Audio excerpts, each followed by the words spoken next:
Jadi untuk menegakkan keyakinan itu harus dengan ilmu.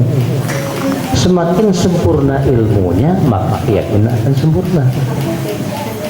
Ya. Sekarang kita mengatakan iman kepada Allah.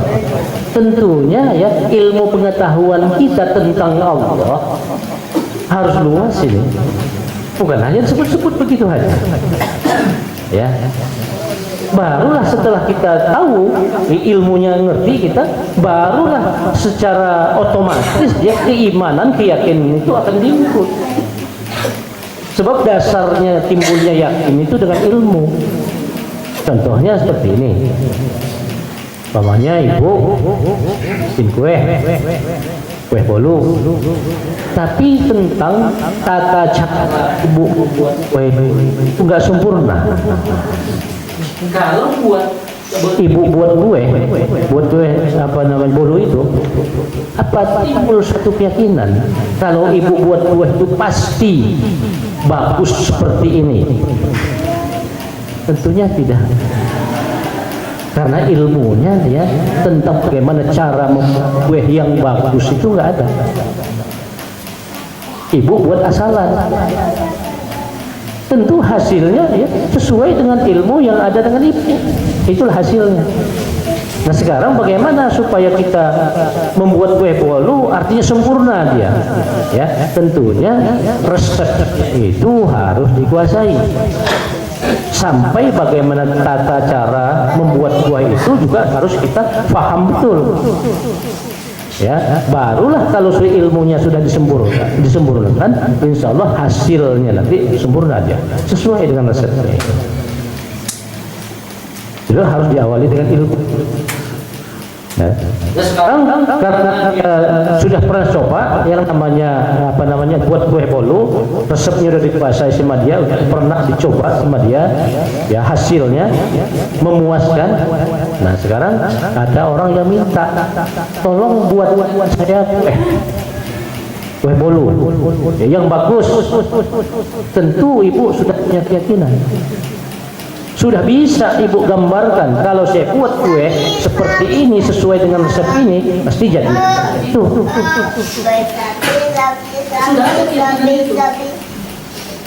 Ya. Tapi kalau ilmunya nggak sempurna, jangan harap ibu akan bisa membuat kue sesuai dengan yang ibu harapkan. Nggak bisa. Dasarnya keyakinan kita adalah harus dengan ilmu. Ya. Nah begitu juga mengenai kekhusyukan. Kekhusyukan begitu juga. Orang yang namanya ibadah, terutama adalah sholat. Sholat itu adalah berhubungan kepada Allah Subhanahu Wa Taala. Nah sekarang ini kalau kita dengan Tuhan yang kenal, bagaimana kita akan bisa mengadakan hubungan yang bagus dengan Tuhan? Karena Tuhan yang kenal. Jadi pengenalan itu hanya dia sebatas lisannya.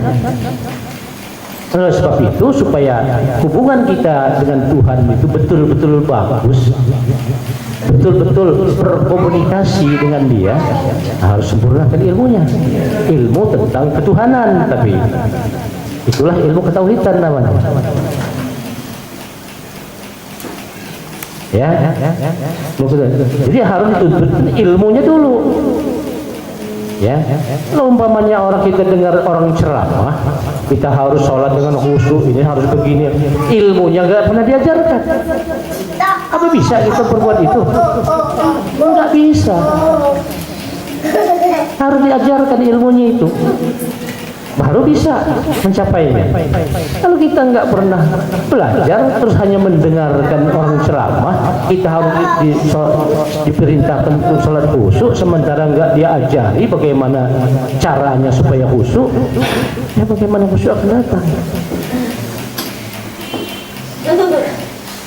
Ya, nah jadi itulah ini kita harus ilmu dulu, ya ilmu. Kalau kita ingin tahu dengan Tuhan, ilmu ketuhanan. Mau khusyuk sholat, ilmu tentang sholat. Kalau di dalam, ya, sebab yang namanya Tuhan dengan sholat kita itu satu yang nggak bisa dipisah. Ya, karena sholat sarana kita untuk ya berhubungan dengan Tuhan. Nah, ya, sarananya bagus kan? Dengan Tuhan kenali dia, supaya ada komunikasi yang bagus. Ya, ini yang dikatakan man arafa nafsahu faqad arafa rabbahu. Barang siapa mengenal dirinya, sesungguhnya mengenal dia akan Tuhan. Jadi kalau kita kepengen tahu dengan Tuhan kita, kenali dulu dirinya. Siapa sebetulnya dirinya itu? Kalau dia sudah tahu dengan dirinya, ya, salah tahu dia dengan Tuhan. Nah, kalau sudah tahu dengan Tuhan, baru ada komunikasi yang bagus. Ya, ini yang kita sebut, sering kita katakan, harus tahu diri dong. Ya, orang tahu diri itu berarti orang berakhlak. Baik berakhlak dengan sesama manusia, juga berakhlak kepada Allah. Orang yang tidak tahu diri pasti tidak berakhlak.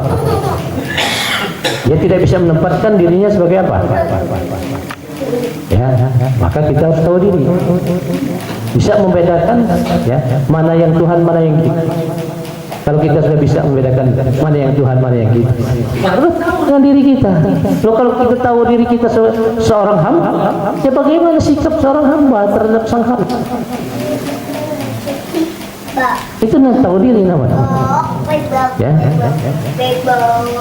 Kalau kita nggak bisa, sikap kita nggak bagus dengan Tuhan, nggak tahu diri namanya. Ya, maksudnya nggak tidak berakhlak. Oleh sebab itu kita harus tahu diri, ya. Daripada kita mengenal hukumnya, aturannya, lebih bagus mengenal Tuhannya. Ya, kalau mengenal hukumnya, bisa kita berakhlak dengan sesama manusia, tapi tidak berakhlak dengan Tuhan. Ya, tapi kalau kita tahu dengan Tuhan, tahu dengan dirinya, tahu dengan Tuhan, ini otomatis berakhlak dengan sesama manusia, berakhlak dengan Allah.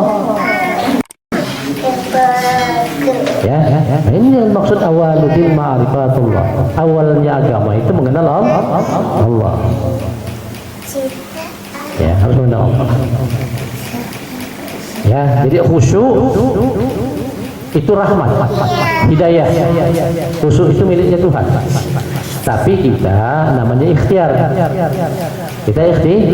Nah, bagaimana supaya rahmatnya Allah atau hidayahnya Allah turunkan kepada kita? Ikhtiar. Apa ikhtiar kita? Ilmu. Inilah kata Rasulullah, mau senang di dunia dengan ilmu, kata Rasulullah. Mau senang di akhirat dengan ilmu, mau senang kedua-duanya dengan ilmu. Ya, dengan ilmu.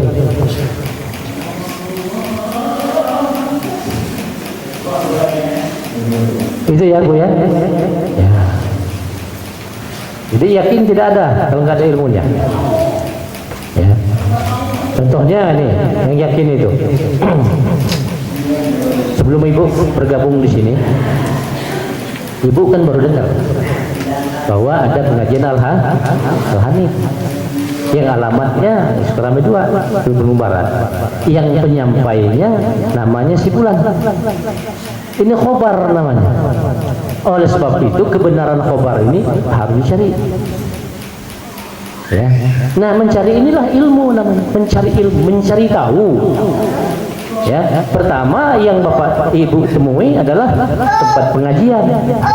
Oh benar berarti kata si Fulan itu tempat pengajian Al-Hanif di sini Sukarame 2. Ini betul ini ketumunya ini. Ya. Nah, ya keyakinan Ibu bertambah itu. Bertambah. Ya.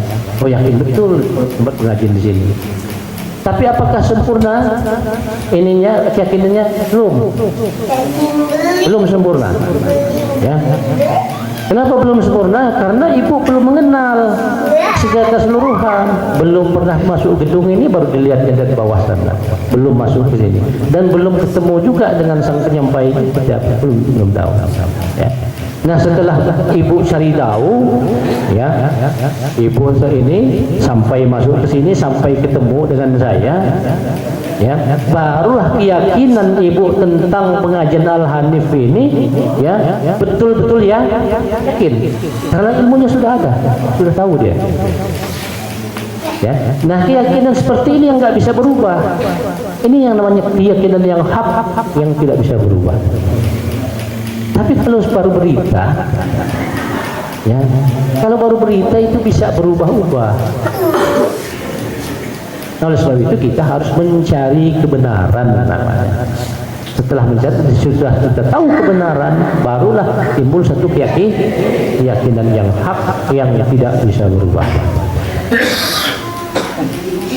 Ya, jadi dikenalnya betul berarti yang namanya pengajian Al-Hanif ini. Nah seperti itulah contoh-contohnya ya mengenai keyakinan. Ya, keyakinan.